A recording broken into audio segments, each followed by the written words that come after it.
બનાસકાંઠાના ડીસા તાલુકાના જૂના ડીસા ગામે ધાર્મિક અને સામાજિક સમરસતાનું સુંદર દ્રશ્ય જોવા મળ્યું છે. જૂના ડીસા ગામના પૂર્વ સરપંચ બબાભાઈ દેસાઈના ફાર્મ હાઉસ ખાતે ભજન સત્સંગનું આયોજન કરવામાં આવ્યું હતું. આ ભજન સત્સંગમાં મોટી સંખ્યામાં ગ્રામજનો ઉપસ્થિત રહ્યા હતા. સાથે જ રાજકીય અને સામાજિક આગેવાનોની પણ વિશેષ ઉપસ્થિતિ રહી હતી. બનાસકાંઠા ડીસા જૂના ડીસાના ગામમાં આયોજિત ભજન સત્સંગ કાર્યક્રમમાં ભારતીય જનતા પાર્ટીના બનાસકાંઠા જિલ્લા પ્રમુખ કીર્તિસિંહ વાઘેલા, જિલ્લા મહામંત્રી કનુભાઈ વ્યાસ, ચેરમેન ગોવાભાઈ દેસાઈ, થરા તાલુકાના પૂર્વ પ્રમુખ તેજાભાઈ દેસાઈ, રસિકજી ઠાકોર તેમજ પાંચાભાઈ દેસાઈ સહિતના આગેવાનો ઉપસ્થિત રહ્યા હતા. કાર્યક્રમ દરમિયાન ગામના યુવાનોનું પણ સન્માન કરવામાં આવ્યું હતું, જેઓ સરકારી નોકરીમાં નિમણૂક પામ્યા છે.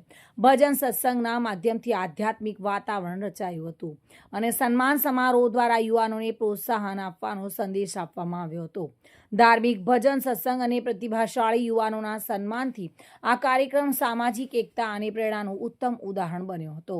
ગ્રામજનો દ્વારા પણ આ આયોજનને ખૂબ જ આવકાર મળ્યો હતો. વિપુલ મંડોરા સાથે bureau report, today Gujarati news.